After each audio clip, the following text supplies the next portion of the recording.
This is Peter Rubin flying solo this time for a very special episode of Game Life. I'm here on Microsoft's campus. We've got an exclusive look at something you might have heard a little something about, but we're the only ones with the details, so let's take a look.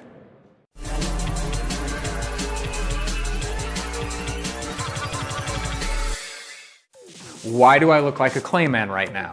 Here to answer that question, please introduce yourself, sir. Yeah, I'm Scott Evans. I'm the Group Program Manager for Kinect at Microsoft. Excellent. So Scott, this is what? This is just the 3D depth map of the new Kinect sensor, correct? Yeah, you're seeing what the sensor itself sees. You're seeing yourself represented here in 3 dimensions. The 3D vision itself, which is what made Kinect famous, we've made high definition and high fidelity. If you step a little closer even, you can see the buttons in your shirt. You can see the buttons, you can see. Then this is little minute changes in depth that we can see with the sensor. Now Kinect is more than just a 3D vision camera. It also has a 2D vision camera. And you can see that we've got a 1080p high definition color feed across that whole field of view. But one of the challenges with a color feed is it's very susceptible to changes in room lighting.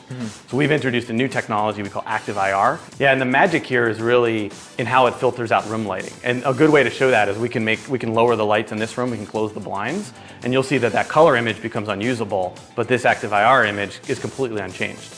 I can't see any differences from when it was light in the room and when it was totally dark in the room.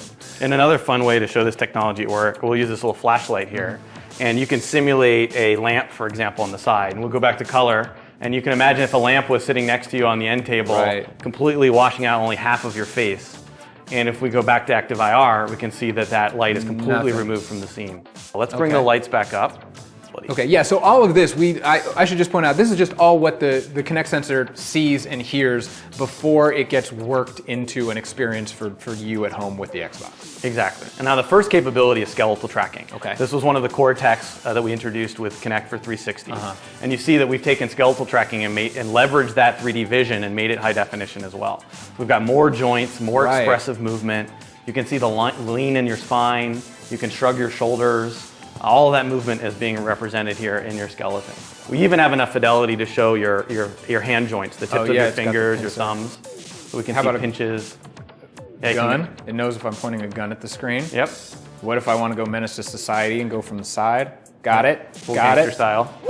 Okay. Now, on top of skeletal tracking, we have enough fidelity to even look at how your joints are rotating. So I'm going to turn on rotation. And this is a representation we call Boxman. No more cheating in Dance Central. It is going to know exactly what you're doing. Or even your head, if you rotate your head and make little circles there, we can see that represented as well. So we can see exactly where you're looking in the room. Oh, my yoga game is going to be on point. We can combine a physics model and start to understand muscles and forces that are exerted through the body. So we're going to turn that on here. We've got a representation here of you. And what you're seeing is as the skeleton's moving from green to red, it's showing where the force is being applied. Okay. So you're shifting your weight and you're seeing the weight shift on one foot. If you jump up in the air while you're midair, you'll be all green because there's no force. And as you land, you see your feet turn red. And we can even see force applied through movement. So if you throw some punches here at the sensor, we see these white circles. If you put your back into it, however, we can see a much bigger circle. Yeah, but how about a fireball? Hadouken! Ah, it's on now. Street Fighter, we're coming. On top of muscle and force, from a fitness perspective, we can also start to estimate your heart rate. So we're going to bring that up. We use the sensor feed. Okay.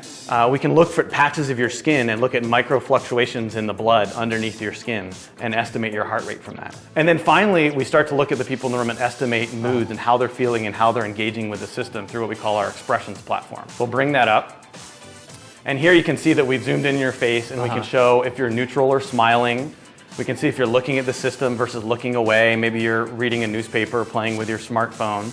Now, did you actually use me as a reference for this expression guy? Because that's uncanny. It is a very close resemblance. That's our generic representation of what's going on. So I'm going to jump in the scene with you. I'm going to grab a controller. Okay. Now we've got 2 people. So now you're controller 1. I'm controller 1, you're controller 2. We can change controllers. But then it'll... And you can see that it knows now that we've swapped controllers. And it signed you in. It signed me in automatically because I've used this Xbox before. You didn't have to do the whole thing where you wave and then it sees you and you have to sign in and do the thing. It just recognized me and signed me in. We can even switch positions here. And you can see that not only did the controllers follow us, but we swapped spaces on the screen. So you can imagine a multiplayer game now.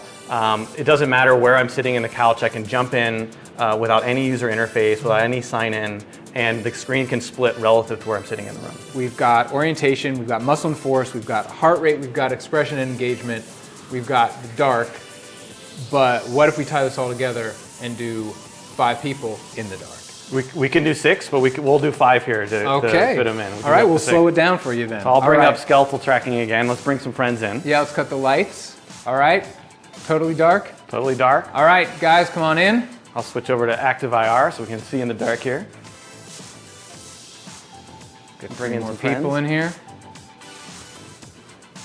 See now, look at that. Let's jump. 1, 2, 3. All right, Simon says touch ahead. Crane technique. Oh, you have to do the Harlem Shake. No, I'm just playing. All right, you got it, wired.